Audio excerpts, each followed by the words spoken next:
여러분, 이 세상에서 가장 흔한 두 단어가 있다면 어떤 단어일까요? 사람들이 가장 많이 사용하는 단어, 아마 그것은 복과 사랑이 아닐까 싶습니다. 여러분, 복을 싫어하는 사람이 없지요. 사람들마다 다 복을 좋아합니다. 사랑이라는 말이 너무나도 흔합니다. 왜냐하면 사람에게 사랑이 필요하기 때문에 그렇습니다. 누구나 복받기를 원하고 사랑받기를 원하기 때문에 사람들이 가장 많이 이 두 단어를 사용하는 것이지요. 사람이 그렇게 지음받았습니다. 복을 받아야 살도록 지음을 받았고 사랑을 받아야 살 수 있도록 지음받은 사람이기 때문에 어쩔 수 없는 거지요. 자, 그러면은 어떻게 해야 우리가 그렇게도 원하는 복을 받을 수 있으며 어떻게 해야 우리가 사랑받으며 살 수 있을까 하는 겁니다. 먼저 복부터 말씀을 드리면 복을 주실 분이 기뻐하시도록 살아야지요. 복 주실 분이 자꾸 화나게 또 복 주실 분이 싫어하는 일만 골라 하면서 복 주세요 한들 복을 주시지 않지요. 사랑도 마찬가지예요. 사랑받고 싶은 그 대상이 무엇을 아는가를, 무엇을 원하시는가를 알아야 되는 거지요. 우리 자녀들이 부모에게 사랑받는 것도 그런 것 같아요. 물론 부모가 자녀를 다 사랑하지만 그래도 마음속에 더 사랑해 가는 자녀가 있거든요. 우리 부모에게 더 사랑받으려면 어떻게 해야 되느냐? 부모가 내게 뭘 원하는지를 알아서 행하는 자식은 부모의 사랑을 더 받게 되지요. 사람에게도 마찬가지예요. 사랑하는 그 사람이 뭘 원하는지를 알아야 그 사람에게 사랑을 받을 수 있지요. 신앙생활도 이 원리는 똑같습니다. 우리가 믿는 하나님께 복도 많이 받고 하나님께 사랑도 많이 받으려면 어떻게 해야 되는가? 우리 하나님께서 원하시는 것이 뭔지를 알아야 될 줄로 믿습니다. 원하시는 것이 무엇인가를 알아서 그 원하시는 것은 자주 하면 하나님이 우리를 사랑해 주실 줄로 믿습니다. 복을 주실 줄로 믿습니다.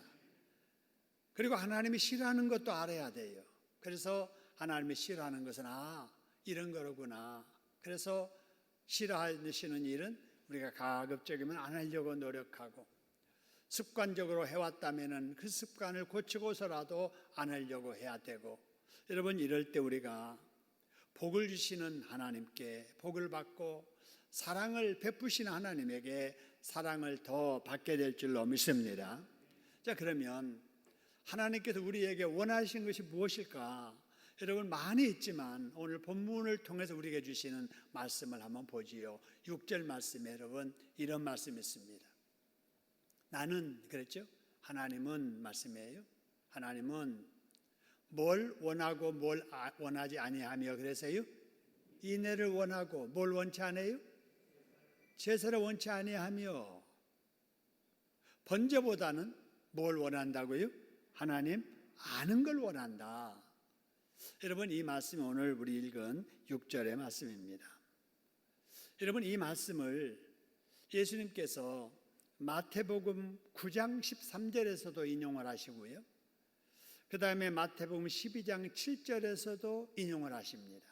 그러니까 구약의 이 호세아의 말씀 6장 6절의 말씀을 마태복음 9장 13절 12장 7절에서도 두 번이나 예수님께서 인용하세요. 인애를 원하고 제사를 원치 않는다. 번제를 원치 아니하시고 그 대신에 하나님을 아는 것을 원한다 하는 말씀이에요. 자, 그러면 이 말씀을 한번 가만히 보세요. 하나님께서 먼저 원치 않은 것부터 한번 생각해 보죠. 하나님께서 뭘 원하지 아니하며 그래서요? 제사를. 여러분, 구약의 제사라면은 오늘날에는 뭐예요? 제사가 예배란 말. 그러면 하나님께 정말 제사를 원치 아니하실까?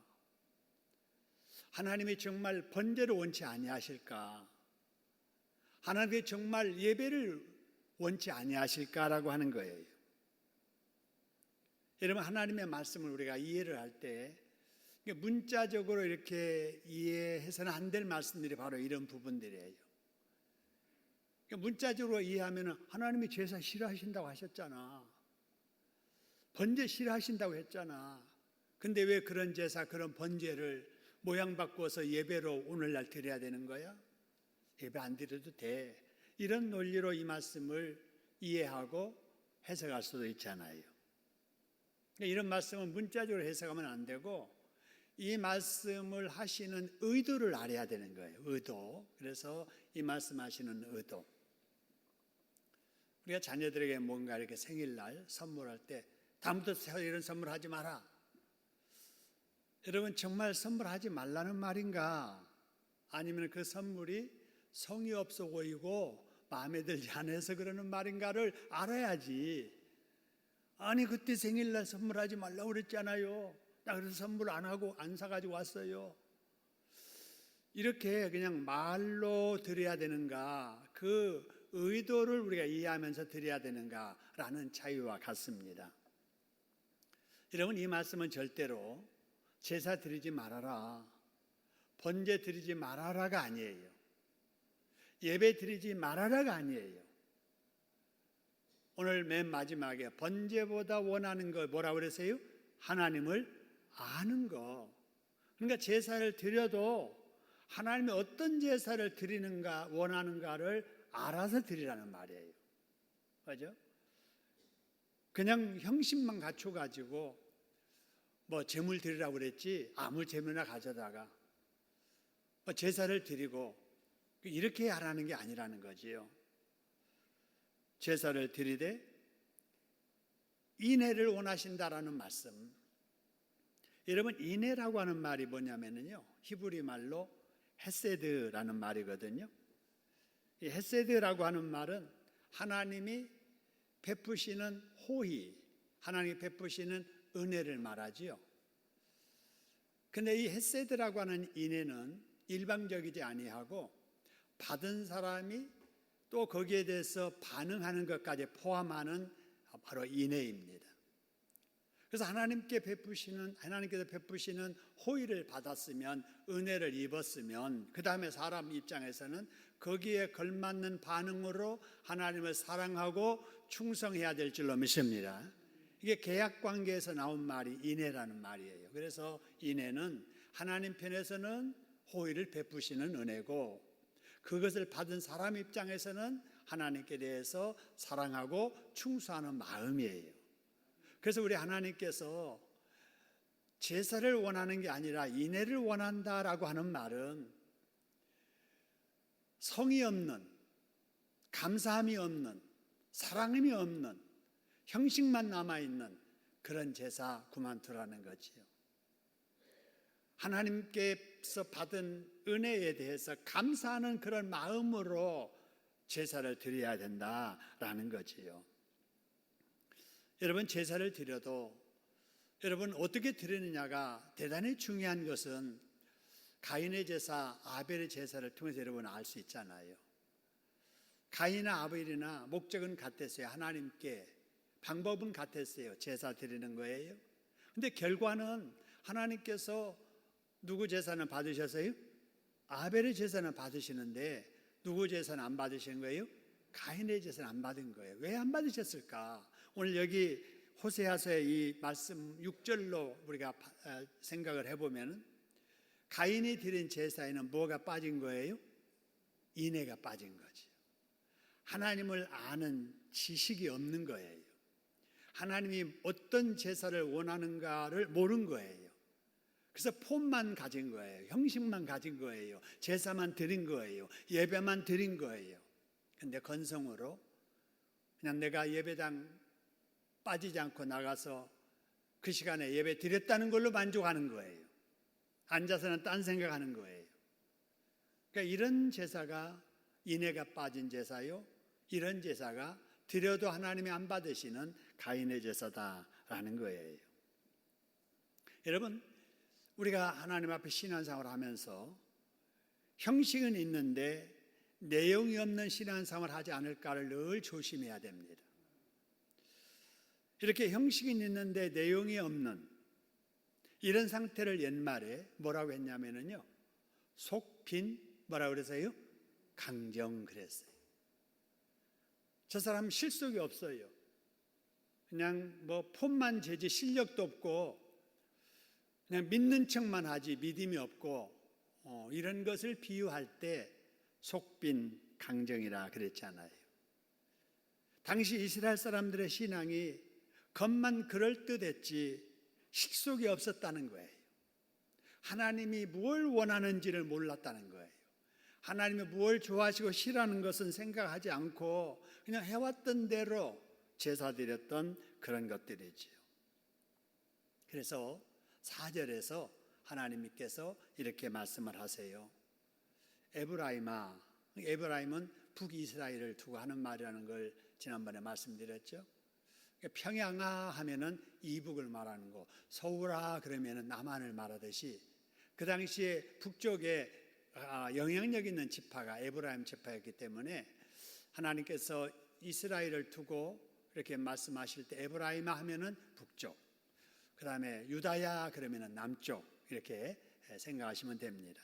그래서 에브라임아, 내가 네게 어떻게 하랴? 여러분, 이 말씀은 이스라엘아, 너 같으면 이렇게 속빈 강정처럼 신앙생활하고 제사드리는 너희의 모습을 보고 내가 어떻게 했으면 좋겠느냐 이렇게 말씀하시는 거예요. 여러분, 얼마나 그들의 신앙이 타락했으면 하나님께서 이렇게 말씀하시겠을까 하는 것을 생각해 봐야 돼요. 겉모양만 있고 진정한 사랑도 헌신도 없는 가인 같은 신앙으로 드리는 제사 행위, 신앙생활에 대해서 이렇게 지적해 주시는 말씀이죠. 여러분, 그런데 거기 바로 밑에 에브라임아라고 에브라임만 지적하는 게 아니라 유다야 그랬잖아요. 유다야. 그러니까 에브라임은 북쪽 이스라엘아 그 말이고 유다에는 남쪽 유다 왕국 사람들아 그 말이에요. 그래서 이 두 가지를 다 합치면은 남북한 대한민국 사람들아 이런 말과 똑같아요. 그러니까 여러분, 타락한 정도가 에브라임도 그렇고 유다도 그랬다 그 말이에요. 여러분, 그러면서 그들의 잘못을 이제 하나하나 지적하시는 말씀이 7절에 나옵니다. 여러분, 7절 보세요. 그들이 잘못한 게 뭐였을까? 7절 보니까 그들은 누구처럼 그랬어요? 아담처럼 그랬어요. 그러면 아담처럼 잘했다는 건가 못했다는 건가 보세요. 그들은 아담처럼 뭐하고 그래서요? 언약을 어기고 거기에서 나를, 하나님을 뭐 했다고요? 반역했다는 거예요. 야, 보세요. 이스라엘의 잘못을 생각하면서 아담의 예를 드는 거예요. 여러분, 우리가 본이 돼도 좋은 모델이 되면 얼마나 좋겠어요. 잘하는 일에 대해서 말할 때 누구처럼, 그죠?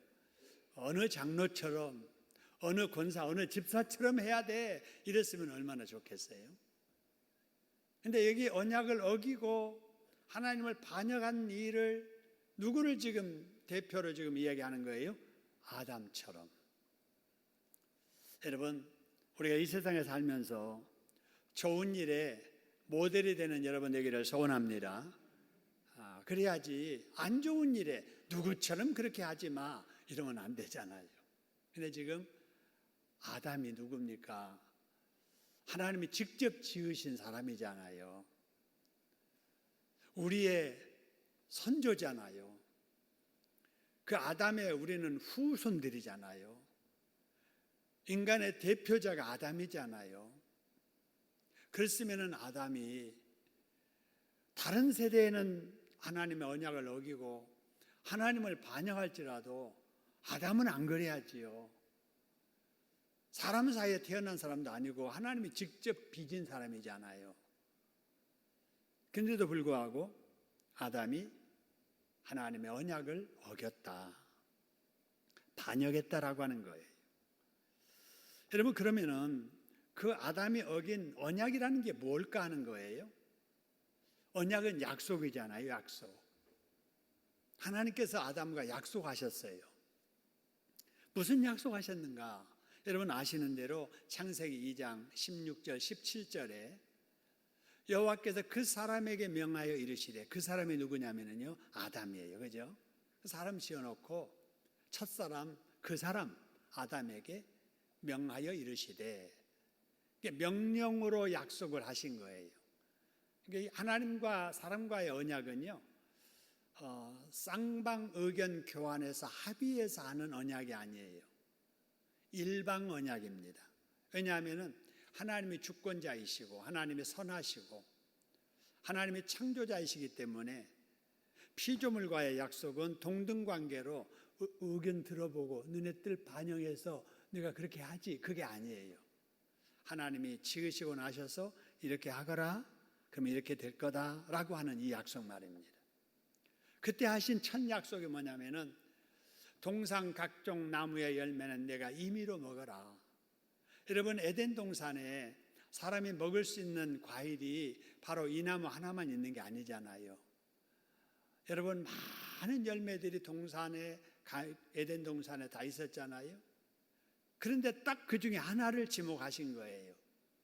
동산 중앙에 있는 선악을 알게 하는 나무의 열매는 뭐 하지 말라고요? 먹지 말아라. 이게 하나님의 명령이에요. 그러면서 경고를 거기다 하나 덧붙입니다. 만일에 네가 먹는 날에는 반드시 뭐 한다고요? 죽을 것이다. 여러분, 이 말씀을 하신 이유가 먹고 죽으라는 거예요? 먹지 말고 죽지 말라는 거예요? 그죠?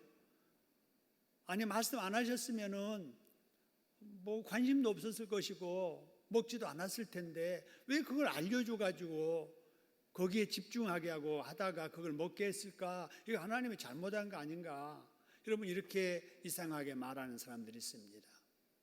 그러나 이거는 바로 사람을 지으신 하나님께서 죽지 않고 살 길을 주신 거예요. 왜냐하면요, 하나님의 사람을 인격적으로 지으셨잖아요. 로봇으로 조종하는 그런 기계로 만들지 아니하고 선택권을 주셨잖아요. 판단하고 알아서 선택해서 살라라고 이렇게 하셨기 때문에 이 주의사항을 주지 않으면 안 되잖아요. 그래서 마음대로 먹어라 하는 거예요. 마음대로 먹어라. 선택은 자기가 하는 거예요. 오늘은 바나나 먹고 싶고, 오늘은 내가 사과 먹어야지, 오늘은 참외 먹어야지, 오늘은 수박 먹어야지, 오늘은 안 먹어야지. 그거는 자기 마음이에요. 마음대로 하는 거예요. 임의로 하라는 게 그거예요. 자유를 준 거예요. 그러나 단 한 가지, 자유 속에 진정한 자유를 위해서 해서는 안 될 일을 주신 거예요. 그게 먹지 말라. 그 선악과는 먹지 말아라. 먹는 날 반드시 죽을 것이다 라고 하는 이 언약이에요. 아담이 이 언약을 지켰더라면 아담만 아니라 우리 모든 사람들 죽지 않고 영생복락 에덴 동산에서 누리며 살 수 있었을 줄로 믿습니다. 그런데 아담은 지키지 못했잖아요. 왜 못 지켰을까 하는 거예요. 왜 못 지켰을까? 여러분, 아담 옆에는 하와가 있었잖아요. 아담이 하나님의 말씀보다는 옆에 있는 사람 하와의 말을 더 신뢰했기 때문에 그래요. 그러니까 아담이 범죄하게 된 것은 아내 말 듣고 범죄하게 된 거예요. 자, 그러면은 하와는 어쩌다가 하나님의 말씀을 어기고 이렇게 언약을 지키지 못했을까?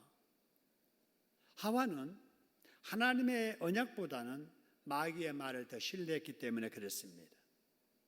유혹하는 마귀를 물리치지 못했던 거지요. 그래서 자기가 죄를 짓고 죄의 특성을 따라 죄는 오염시키거든요. 바이러스 오염되듯이 오염시키는 거예요. 그래서 옆에 있는 아담에게, 남편에게 또 그거를 같이 하자고 한 거예요. 그러니까 아담은 하와 따라서, 하와는 마귀의 유혹받아서 이렇게 가지고 하나님의 언약을 지키지 못하지요. 여러분, 여기서 조금 각도를 달리해서 우리가 기억해야 될 것은 마귀는 우리가 물리쳐야 할 대상이지 뭐 해야 할 대상은 아니라고요? 타협해서는 안 된다는 거예요. 그러니까 하와가 이걸 실수한 거예요. 마귀는 어떻게 해서든지 우리를 하나님과의 관계를 나쁘게 하려고 하는 그 목적을 가지고 있거든요. 그래서 기회를 노리는 거거든요. 그런 목적 가지고 기회를 타서 하와에게 그 말을 하면 타협하면 안 되잖아요. 예수님이 그러시잖아요. 이 사탄아 내게서 물러가라 하시지, 예수님께서 타협하지 않아요. 대화하지 않아요. 그러니까 마귀는 여러분 물리쳐야 될 대상이지 절대로 의논하고 설득시키고 이해시키고 그렇게 타협하고 해야 될 의논의 대상도 아니고 타협의 대상도 아니다는 거예요. 마귀에게 조종을 받는 사람도 마찬가지예요. 이단들, 우리가 물리쳐야 될 대상이지 타협해야 될 대상이 아니에요. 그래서 성경에 보면은 이단자들 집안에 들이지도 말라 그런 거예요. 함께 교제하지 말라고 그러는 거예요. 그래서 이런 것들 우리가 잘 알아야 되겠다 하는 거고요. 그러면 이기려면 어떻게 해야 되느냐 하는 거예요. 이기려면, 물리치려면 어떻게 해야 되느냐. 물리칠 힘이 있어야 물리치죠. 그죠? 마귀는 우리보다 지혜로워요. 영물이니까. 우리 알지 못하는 것을 다 알고 있거든요. 그래서 이 귀신의 힘을 빌려가지고 점하는 점쟁이들 있잖아요. 맞춰요? 못 맞춰요? 맞춰요. 맞춥니다. 내가 알지 못하는 과거의 일들을 다 알아요. 제가 어렸을 때 그런 걸 봤는데요. 시집온 이제 며느리가 있어요. 며느리가. 근데 동네에 이제 점치는 사람이 온 거예요. 정월 한 보름 지나면은 정월 달에 뭐 토중 비결도 보고 삼재 끼었나도 보고 또 뭐 행사가 있는데 그에 해야 되는지 안 해야 되는지, 이사를 해야 되는데 어느 쪽으로 해야 되는지, 어느 날을 잡아야 되는지, 이런 것들을 정월 보름 지나면 시골에서 이렇게 모여가지고 점쟁이들 데려다가 묻고 그랬어요. 그 하나님을 알지 못하는 이런 그 사람들이 불안하니까 그런 방식으로 불안을 해소했던 거지요. 그 속에 이제 마귀가 역사하는 거예요. 근데 이제 어느 며느리가 집안에 자꾸 우환이 끓고 하는 일이 안 되고 이러니까 한번 물어본 거예요. 그러면 이름 대고 생일 생시 대고 막 이래 하잖아요. 그 점쟁이가 뭐라고 하냐면은 너네 집안에 물에 빠져 죽은 귀신이 있다. 지금도 그 풀지 못해서 이렇게 탈부리는 거다 이러는 거예요. 여러분, 이러니까 뭐 시집온 이 며느리가 그 집안 내력 그런 건 잘 모르잖아요. 그래서 이제 와서 조심스럽게 어머니, 아버지 집안 이렇게 우환이 끓고 그래서 한번 가서 물어봤습니다.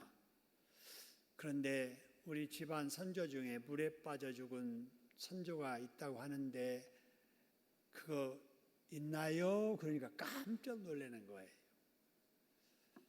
있다는 거예요. 그거 풀어야 된답니다. 그래가지고 막 풋하고 그랬거든요. 그러니까 제가 이제 그걸 이게 듣고 보면서 무슨 생각을 했냐면은, 점장이들도 그냥 먹는 게 아니로구나. 그죠? 과거에 몰랐던 것을 말해주는 거예요. 자기는 모르지만 자기와 접속되어 있는 영적인 마귀의 그 가르침을 받아가지고 신호를 받아가면서 말을 하는 거예요. 그런데 이런 마귀의 한계는 어디냐면요. 장래일은 알아요, 몰라요? 모르는 거예요. 이게 이제 문제예요. 근데 사람들은 과거 일을 아니까 장래일도 알 줄 알고 이거 해야 앞으로 이렇게 될 것이다 해서 꼼짝 못하고 시키는 대로 다 하는 거예요. 여러분, 마귀의 이 어떤 그 정체를 우리가 이 정도 기억을 하고, 그러면 이 마귀를 이기는 방법이 어디 있는가? 무기가 있어야 되죠. 무기. 마귀가 가장 싫어하고 무서워하는 것을 우리가 가지고 있어야 돼요. 근데 마귀가 뭘 싫어하는가? 여러분, 십자가 싫어합니다. 할렐루야. 예수 믿는 믿음 가진 사람을 싫어합니다. 할렐루야. 믿음, 하나님의 말씀을 싫어합니다. 이게 싫어하는 거예요. 이걸 알아야 돼요. 그래서 마귀를 이기려면은 예수님의 믿음을 강하게 가져야 되고, 이 마귀의 귀신을 이기려면은 하나님의 말씀으로 무장해야 됩니다. 할렐루야. 그래야 됩니다. 저는 어렸을 때부터 이 사람들 모여서 뭐 하는 일에 대한 관심이 많아가지고 집에서 공부하다가도 누가 막 싸우는 소리 나면은 막 뛰어가서 처음부터 끝까지 다 보고 와서 보고하고, 어머니 아버지 밖에서 이런 일이 있었습니다 이렇게 하고 그랬는데, 점쟁이 들어올 때도 마찬가지예요. 점쟁이 들어오면 궁금하잖아요. 무슨 점쟁이가 무슨 말을 하는지 궁금해가지고 사람들 쭉 모여있는데 저는 어리지만 앉아 있었습니다. 옆에 구석에 앉아 있죠. 원형에 앉아 있지도 말죠. 구석에 앉아 있는데 점쟁이가 그러는 거예요. 안 풀리네, 안 풀리네, 눌리네 막 그러는 거예요. 그러면서 여기 다른 신을 섬기는 사람이 있습니까? 이러니까 동네 아줌마들이 너 때문에 안 된대, 너 때문에 안 된대. 그래서 나가라고 그러더라고요. 그래서 할 수 없이 저는 나갔지요. 어린 저였지만 예수 믿는 제가 그 옆에 있으니까 이 악령이 점쟁이 속에 자유롭게 활동을 못하는 거예요. 여러분, 그래요. 여러분, 예수 믿는 힘이 얼마나 큰 줄을 느끼시기를 소원합니다. 여러분, 그래서 마귀가 싫어하는 것은 예수 믿는 믿음을 싫어하고 예수님의 말씀을 싫어하고 십자가를 싫어합니다. 할렐루야. 그래서 우리가 분별을 잘해야 돼요. 분별 잘하려면 하나님의 말씀으로 무장을 해야 된다. 그래서 성경 읽으라고 하는 거예요. 어리지만 우리 아이들 마음속에 하나님의 말씀을 담아주면 마귀가 그 마음속에 함부로 못하게 될 줄로 믿습니다.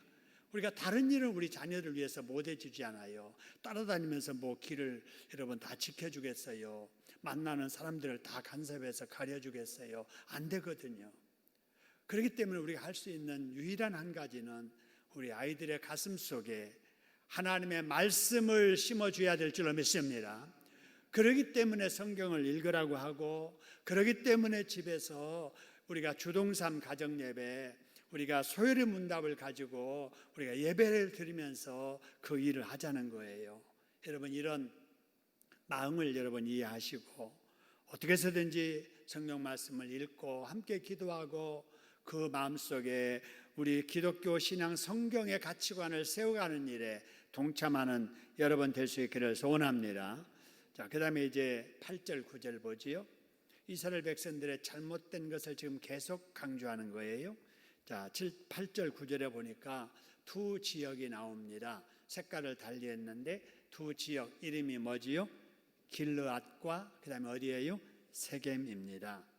이 두 지역은 어느 지역이냐면요, 도피성이 있었던 지역입니다.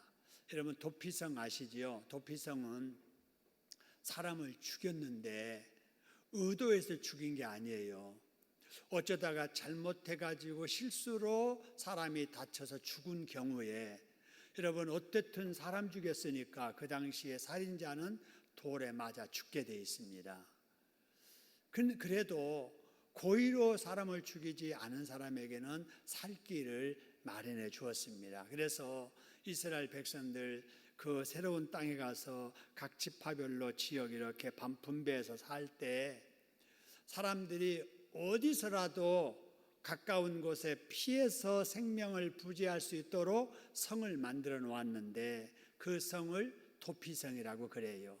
그 도피성 여러 개 중에 바로 여기 길르앗과 세겜이라고 하는 것이 나와 있는 거예요. 그래서 거기에는 누가 있냐면요, 제사장이 있습니다. 여러분, 사람을 죽이면은, 여러분 사람 죽인 사람이 막 도망가요. 그러면은 그 죽은 사람의 형이든 부모든 친척이든 아는 사람이 그 사람 잡으려고 막 쫓아오잖아요.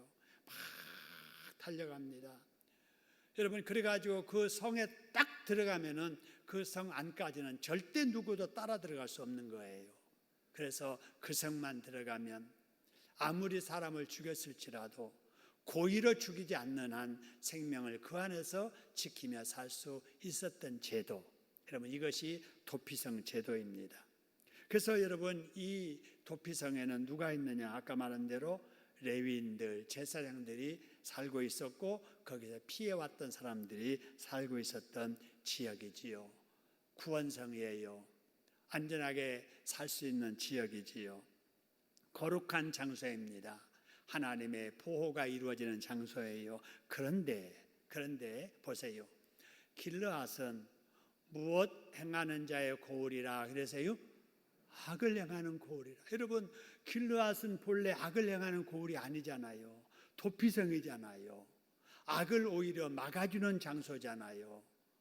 여러분 그런데 여러분 골리앗은 악을 행하는 자의 고을이라. 무엇이 가득 찼도다 그래서요? 핏자국으로 가득 찼도다. 여러분 도피성에는 피가 흘리면 안 돼요. 피 흘리지 말라고 도피성 만들어 놓고 그 안에서 살도록 하는데 여러분 길르앗이 오히려 악을 행하는 자들의 고을이 되고 핏자국으로 가득한 장소가 됐다는 거예요.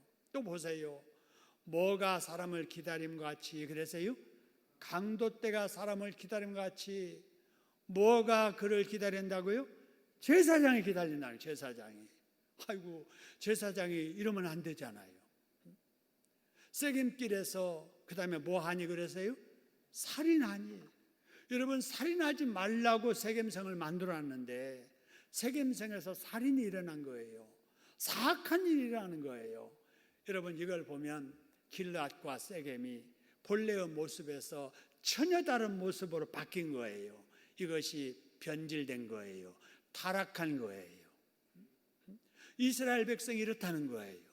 이스라엘 백성들이. 여러분 이에 대해서 여러분 10절에 보세요. 10절 말씀 보니까 이런 말입니다. 내가 하나님이죠. 하나님 내가 이스라엘에서 아까 말한 그런 가증한 일을 뭐 했나니 그래서요? 보았나니. 여러분 우리 하나님은 불꽃 같은 눈으로 다 지켜보심을 믿으시기를 소원합니다. 과거 이스라엘만한 그런 게 아니라고 말입니다. 오늘 이 시간에도 하나님은 불꽃 같은 눈으로 우리를 내려다 지켜보시는 줄로 믿습니다. 다 지켜보세요. 다 하신다는 말씀이에요. 하나님은 보시는 분이에요. 보시는 분. 하나님은 뭘 봤느냐? 거기서 에브라임, 북쪽 이스라엘에 뭘 보았고 그래서요? 행음하는 걸 본 거예요. 이스라엘은 뭐 해졌다고요? 더럽혀졌다는 거예요. 타락한 거예요. 여러분 이런 사람들이 하나님 앞에 제사 드리는 거예요. 절기가 되면은 이런 사람들이 절기 지켜야지. 야 예물 가지고 와라, 제물 가지고 와라. 그래서 제사 드리는 거예요. 이런 제사를 보시고 하나님께서 그런 제사 드리지도 말아라. 나는 그런 제사를 받지도 않는다 라고 말씀하신 거예요. 여러분 오늘날 예배가 어떨까? 오늘날 우리가 드리는 예배가 과연 어떨까 하는 거예요. 하나님을 떠나서 교회를 떠나서 우리가 개인적으로 가정에서 사회생활하면서 살다가 예배 시간이면 이렇게 모여서 예배 드리는 이러한 모습을 하나님이 보실 때 과거의 에브라임의 그 모습처럼 과거의 유다처럼 보시지 아니하실까? 정말 자기를 돌아보는 성찰 없이 해왔던 대로의 형식만 가지고 시간만 지키고 의식만 행하는 그런 예배를 보실 때 하나님께서 뭐라고 하실까 하는 거예요. 우리가 저 멀리 구약의 그들의 모습을 멀리서 구경하고 평가하는 그런 수준이 아니라 그 역사를 가져다가 우리 속에 갖다 놓고 나를 바라보고 우리를 바라보는 이런 성찰의 시간이 되어야 될 줄로 믿습니다. 나는 당시 레위인들과 제사장들보다 나은 신앙생활을 하고 있는가? 나는 과연 하나님의 언약을 지키고 있는가? 아니면 아담처럼 하나님의 언약을 파괴하고 타락한 삶을 살고 있지 않는가? 내 신앙의 속빈 강정은 아닌가라고 하는 이런 성찰, 돌아봄이 있어야 될 줄로 믿습니다. 그래야 돼요. 코로나19 때문에 우리가 불편을 겪지 않아요. 어려움을 당하지 않아요. 경제적으로 어렵지 않아요. 여러분, 이런 감성적인 생각만 하지 말고 우리가 왜 이런 일을 당해야 되는가? 왜 사람들에게 이런 일이 일어났는가? 요상한 일이 아니잖아요. 전 세계적으로 일어나는 일이잖아요. 여러분, 이런 걸 보면서 우리가 그동안 너무나 교만했지 않는가? 너무나 돈만 있으면 다 되는 줄로 알고 육신의 쾌락만을 위해서 살고 있지 않았는가? 인간의 어떤 지혜를 가지고 바벨탑을 쌓듯이 인공지능, 사람을 대신하고 하나님의 창조의 질서까지라도 파괴시키는 이런 일들까지 교만 떨 때 하나님께서 우리를 바이러스를 통해서 멈추게 하신 것이 아닌가라고 하는 사실이에요. 이런 것을 바라보면서 우리가 정말 해야 될 일은 하나님 앞에 우리 자신을 돌아보며 우리 각자 나를 바라보면서 회개함으로 하나님과 관계를 다시 한번 회복해야 될 줄로 믿으시기를 소원합니다. 정말 그래야 돼요. 만일에 그렇지 않으면 어떻게 될 것인가? 11절 말씀 보시기 바랍니다. 또한 유다여, 내가 내 백성의 사로잡힘을 돌이킬 때에 네게도 무슨 일을 정하였느니라. 그래서요, 추수할 일을 정하였느니라. 여러분, 추수라고 하는 것은 성경적으로 심판과 연결이 됩니다. 심판. 네게도 추수한다, 그 말은 네게도 추수할 심판 날이 온다, 그 말이죠. 여러분, 추수는 어떻게 합니까? 곡식들을 다 이렇게 거두지요. 거두고 나면 어떻게 하냐면요, 반드시 선별 작업을 합니다. 쭉정이와 알곡을 갈라놓는 작업을 하지요.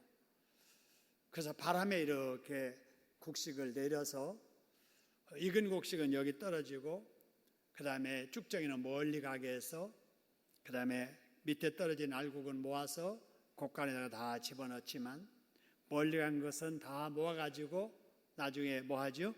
불에 태우잖아요. 여러분, 이게 추수잖아요. 그런데 이 추수를 하나님이 심판에 항상 비유를 하십니다. 그래서 여기서 추수할 일을 정했다라고 하는 것은 너희들 심판받는다, 그런 말입니다.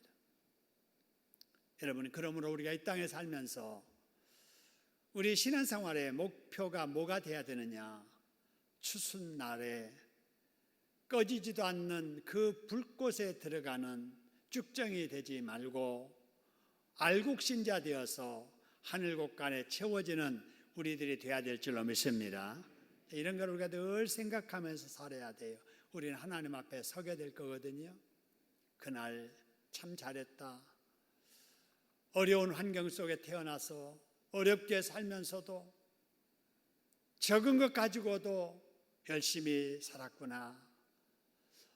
타락한 환경 속에서도 믿음 지키려고 애썼구나. 속빈 강정이 아니라 작지만 알찬 알곡이구나. 이런 말을 듣게 살아야 될 줄로 믿으시기를 소원합니다. 여러분, 우리가 이런 경고를 들으면서 이제 우리가 해야 될 일은 뭔가? 이제 1절로 다시 돌아갑니다. 자, 보시죠. 자, 1절. 우리 같이 한번 읽어보겠습니다. 오라, 우리가 여호와께로 돌아가자. 그렇습니다. 여러분, 이런 상황에서 우리가 해야 될 일은 누구에게로 돌아간다고요? 여호와께로 돌아가는 거예요. 돌아가야 되는 거예요. 여러분, 여호와께로 돌아간다라고 하는 말은요, 마음의 상태를 바꾸는 걸 의미합니다. 마음의 상태. 우리가 돌아간다고 하니까 여기 있다가 뭐 저쪽으로 가는 게 아니고 마음을 바꾸는 게 마음. 지금까지 기도하지 않고 살았던 나, 이제부터는 하나님께 기도하고 살아야지. 이제부터는 하나님 말씀 읽지 않고 살았는데 이제부터는 하나님의 말씀을 읽어야지. 이제까지는 내 기분, 내 감정대로 살았지만은 이제는 하나님의 말씀대로 살아야지. 주님과 동행하는 삶을 살아야지 라는 마음의 변화가 여러분 일어나야 될 줄로 믿습니다. 이게 여호와께로 돌아가는 일이에요. 우리는 지금 여호와께로 돌아왔잖아요. 더 돌아가야 돼요. 아직 이 시간에 교회 나오지 못한 사람들 하나님께로 마음을 돌리면 이 자리 또 오게 되거든요. 코로나19 때문에 이게 좋은 구실이 돼가지고 아예 교회 출입을 안 하는 분들 있잖아요. 하나님께로 돌아와야 됩니다. 돌아와야 돼요. 그런데 여러분 스스로 돌아오지 못하지요. 여러분 믿음 떨어진 사람들은 절대로 스스로 돌아오지 못합니다. 여러분 영혼은 죽게 되고요. 죽은 영혼은 절대로 분별력이 없습니다. 병든 영혼 절대로 고침받지 않는 한 여러분 제대로 된 길을 찾아오지 못합니다. 그러니까 이런 사람들에게는 살아있는 자들이 하나님께 이미 돌아온 자들이 역할을 해야 돼요. 어떻게 해야 되느냐? 기도로 그들을 중보하고 또 만남을 통해서 만남이라는 것이 직접 만날 수도 있지만 못 만나면은 전화로라도 문자로라도 카톡으로라도 자꾸 관심을 보여주고 그래서 자꾸 여러분 고구마 찌르듯이 그 병든 영혼을 하나님의 말씀으로 또 권면으로 찌르다 보면은 어느 순간 어떤 계기가 돼서 깨닫고 여호와께로 돌아오는 역사가 있게 될 줄로 믿습니다. 이 일을 우리가 놓으면 안 돼요. 우리가 손 놓으면 안 돼요. 코로나19라고 해가지고 다 지금 세상에서는 손 놓으라고 하잖아요. 예배 드리지 말라고 하잖아요. 모이지 말라고 하잖아요. 여러분 이거는 여러분 방역 차원에서 하는 불신자들의 관리 차원에서 하는 소리예요. 근데 오히려 그 소리를 더 크게 듣고 오히려 그럼에도 불구하고 모이는 것을 마치 방역을 순종하지 않고 따르지 않는 것처럼 협조하지 않는 것처럼 이렇게 오도되는 이런 현실 속에서 우리가 잘 생각해야 됩니다. 그래서 나오는 거 여러분 절대로 마음 졸지 마세요. 세상 말로 쫄지 마세요. 우리는 당연히 해야 될 일을 당당히 하는 겁니다. 당당히 하는 거지요. 그러나 불신자들보다 지킬 것을 더 철저하게 지켜야 될 줄로 믿습니다. 여러분 보세요. 이 많은 수가 이렇게 모였지만은 여러분 우리처럼 이렇게 국민들이 다 지킨다면 얼마나 좋겠어요. 여러분 세상 이렇게 안 지켜요. 가장 안전한 곳이 교회입니다. 할렐루야.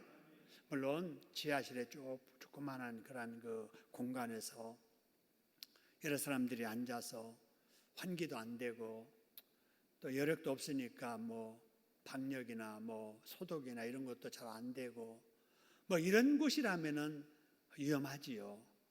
그러나 우리 정도의 환경이라면은 절대 위험하지 않습니다. 애들 학교 갈 정도 되면은 교회 반드시 보내야 됩니다. 할렐루야. 학교는 보내면서도 교회는 안 보낸다?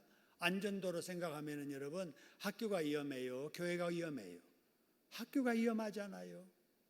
근데 학교는 보내면서도 교회를 안 보낸다. 이거는 부모의 신앙 자세가 잘못된 거예요.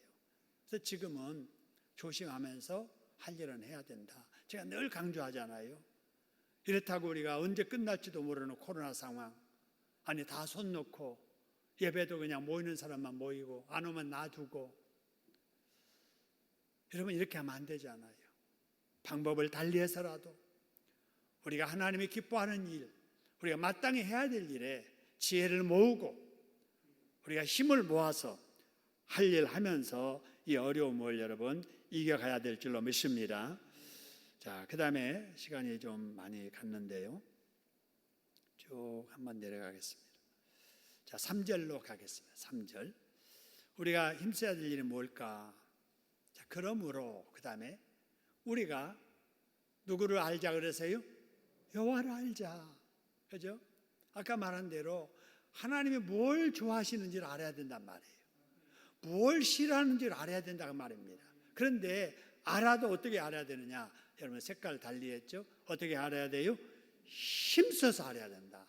그냥 설렁설렁 대충대충 귀에 대면 되고 안 되면 안 되고가 아니에요. 힘쓰고 애써야 될 일이 여호와를 아는 일인 줄로 믿으시기를 소원합니다. 나를 향한 하나님의 뜻이 무엇인지를. 그죠? 이 시대에 내게 하시는 메시지가 무엇인지를 알려고 힘써서 성경을 읽고 힘써서 말씀을 묵상하고 힘써서 우리가 기도하고 여러분 이렇게 해야 될 줄로 믿습니다. 그렇게 해야 돼요. 여러분 그렇게 사는 것이 뭐냐? 바로 그게 주님과 동행하는 삶입니다. 여러분 예수를 믿으면서도 주님과 동행하는 삶을 신경 쓰지 않고 살아가면요 신앙생활 잘못한 거예요. 내 기분대로 살고 내 감정대로 살고 이거는 신앙생활이 아니에요. 언제나 주님을 의식하고 주님과 동행하는 삶을 살려고 최선을 다하는 것이 여러분 하나님이 기뻐하시는 신앙생활인 줄로 믿으시기를 소원합니다. 우리 한번 거기 나와 있는 자막 우리 다짐하는 마음으로 같이 한번 읽어보겠습니다. 성경 읽기를 힘쓰자, 설교 듣기를 힘쓰자, 읽고 들은 말씀을 묵상하고 지켜 살기를 힘쓰자. 이렇게 사는 것이 뭐라고요? 주동사입니다. 자, 그럼 이렇게 살 때 어떤 유익이 있을까? 1절 봅니다. 1절, 2절만 보고 마칠게요. 자, 1절 보세요. 오라 우리가 여호와께로 돌아가자. 그 다음에 돌아가면 어떻게 되는가 보세요. 돌아간 사람에게는 여호와께서 우리를 뭐 하셨으나? 찢으셨으나 죄 지을 때는 찢으신단 말이에요. 그죠? 잘못할 때는 찢으시는 거예요. 마음을 찢어서 상처를 입게 하거나 관계를 찢어서 어려움이 생기게 하거나 여러분 어쨌든지 찢는 것은 고통이 아픔이잖아요. 그런데 하나님께로 돌아오면 찢으셨을지라도 어떻게 하신다고요? 낫게 하시는데 그 앞에 어떻게 낫게 하세요? 도로라고 하는 것은 다시 원상태로 돌아오도록 하는 다시라는 거죠. 다시 낫게 해주신다. 원상태로 회복시켜 주신다는 겁니다. 할렐루야. 우리를 뭐 하셨으나 그랬어요? 치셨으나 죄 지었을 때는 치졌으나 하나님께로 돌아와서 회개하면 어떻게 해주신다고요? 싸매어 주신다. 여러분 지금 이 시대가 이렇습니다. 하나님이 찢으신 거예요. 교만하니까 찢으신 거예요. 하나님이 치신 거예요. 바이러스로. 그것도 무슨 큰 대단한 걸로 치신 게 아니에요. 눈에 보이지도 않는 바이러스 그거 하나, 코로나19라고 하는 바이러스 그거 하나로 온 세상을 다 지금 치신 거예요. 그 아픔을 지금 우리가 겪으면서 지금 살고 있는 거예요. 우리가 해야 될 일은 그래서 여호와께로 우리가 돌아가자. 그러면 찢으셨어도 낫게 하실 것이고 치셨어도 싸매어 고쳐 낫게 해주실 줄로 믿습니다. 그러죠? 그 다음에 2절입니다. 여호와께서 이틀 후에 우리를 뭐 하시며 살리시며 셋째 날에 우리를 뭐 한다고요? 일으키시리. 여러분 여기 첫째 날, 둘째 날, 이틀 후, 셋째 날 이거는요 순서가 정해졌잖아요. 차례 어느 날 갑자기가 아니고 차례 하나님께서 싸매주시고 고쳐 낫게 해주시는 순서를 지금 이렇게 말씀해 주십니다. 여러분 우리는 그 앞에서 사는 거예요. 여러분 아무리 급해도 하나님 허락하셔야 백신 개발하게 될 줄로 믿습니다. 그때까지는 우리가 하나님께로 돌아가 힘써 여호와를 알면서 하나님 앞에 기도해야 될 줄로 믿습니다. 이틀 후에 될 일이 있고 셋째 날에 할 일이 있잖아요. 그러니까 우리가 이틀 다가오도록 그 셋째 날이 우리 앞에 빨리 이르도록 우리가 할 일은 아무것도 없어요. 최선을 다하면서 기도할 뿐이지요. 또 은사를 받아서 과학을 연구하는 사람 이런 사람들은 또 밤낮을 정말 이렇게 가리지 않고 정말 자지 않고 여러분 전문가들이 이런 열심히 연구하고 그럴 거예요. 그래서 지금 세계가 지금 경쟁하듯이 하고 있잖아요. 그래서 원하기는 우리나라가 이왕이면은 가장 먼저 백신을 개발했으면 좋겠다 이런 생각이 들어요. 여러분 하나님께서 우리의 기도를 들으시면 그렇게 하실 줄로 믿습니다. 이런 일을 위해서도 우리가 기도를 했으면 좋겠습니다. 자, 그 다음에 3절 하나만 볼게요. 3절. 그러므로 여호와를 우리가 힘써 알자. 그의 나타나심은 뭐같이? 새벽빛같이 어김없이 찾아오고 비와 같이 땅을 적시는 무슨 비와 같이? 늦은 비와 같이 우리에게 임하시라. 이 말은요, 하나님 앞에 기도하는 사람 응답은 반드시 임한다는 사실입니다. 할렐루야. 여러분, 보초 보는 사람들이 초저녁부터 보초 쓰면은요 새벽이 영원히 오지 않을 것 같지만, 여러분, 보초 쓰는 사람 참고 인내하면은 동이 밝아지는, 새날이 오고 보초는 이제 끝나게 되는, 여러분, 이 기쁨이 오거든요. 반드시 올지 않을 것 같지만은 때가 되면은 새벽이 오는 것처럼, 그죠? 비가 안 올 것 같지만은 때에 맞춰서 늦은 비가 내리는 것처럼 우리 생각에는 더디 느껴져도 하나님은 우리의 기도 예면하지 아니하시고 반드시 응답하셔서 고치시고 치료하시고 축복해 주실 줄로 믿으시기를 소원합니다. 그렇게 해주실 우리 하나님께 한번 통서로 기도하시지요. 하나님 앞에 기도합니다. 하나님, 그렇게 해달라고 기도하겠습니다.